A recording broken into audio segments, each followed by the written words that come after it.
Hello guys, magandang araw. Isang masarap na recipe na naman ang lulutuin natin ngayon. Tara, magluto tayo ng burger kebab with rice. Gamit lang tayo ng isang malaking sibuyas. Gadgarin lang natin yan gamit ang cheese grater.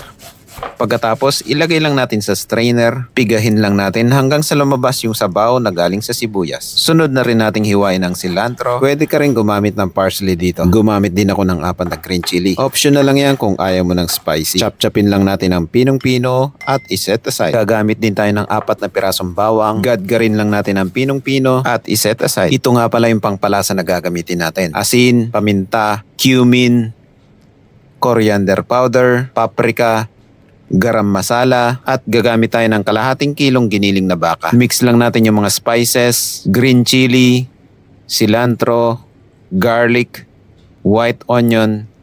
Pagkatapos, lamas-lamasin lang natin yan hanggang sa mag-mix ng maayos yung mga ingredients na nilagay natin. At iset aside. Gagawa tayo ng isang masarap na yogurt dill sauce. Una, chop-chopin lang natin yung dill ng pinong-pino na kagaya nito. Pagkatapos, mix lang natin yung plain yogurt, paprika, lemon juice, salt, 2 cloves of garlic. Gadgarin lang natin yan.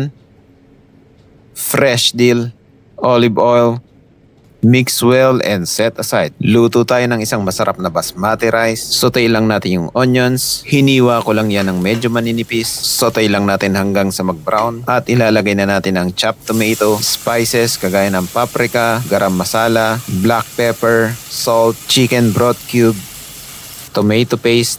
Saute lang natin ng mga 2 to 3 minutes. Sunod na rin natin ilalagay ang basmati rice. Hinugasan ko na yan tapos binabad ko lang siya ng 30 minutes. Lagyan lang natin ng hot water para mabilis kumulo. Haluin lang natin yan at pakuluan lang natin hanggang sa medyo matuyo na kagaya nito. Lalagyan lang natin ng isang kutsarang butter. Pagkatapos takpan lang natin yan hanggang sa maluto. Para ka lang nagsaing dito. Pagkaluto, mix mo lang yung ibabaw ng dahan-dahan. Tignan mo naman kahit kanin pa lang napakasarap na yan. Prepare lang natin yung burger patty. Maglagay lang tayo ng oil sa kamay. Portion lang natin yung mga burger patty na gagawin natin. Depende sa inyo kung gaano kalaki ang gagawin nyo. Gagawin lang nating meatballs yan tapos mamaya imamash natin. Painit ka lang ng kawali at lulutuin lang natin yung mga burger patty. Make sure lang na mainit ang kawali para maganda yung pagkakasir. Para ka lang nagluto ng normal na burger dito. Lagyan mo lang ng konting mantika yung ilalim para hindi dumikit. Pag luto na, set aside mo lang yan. Susunod na natin lutuin yung kamatis, sliced onion,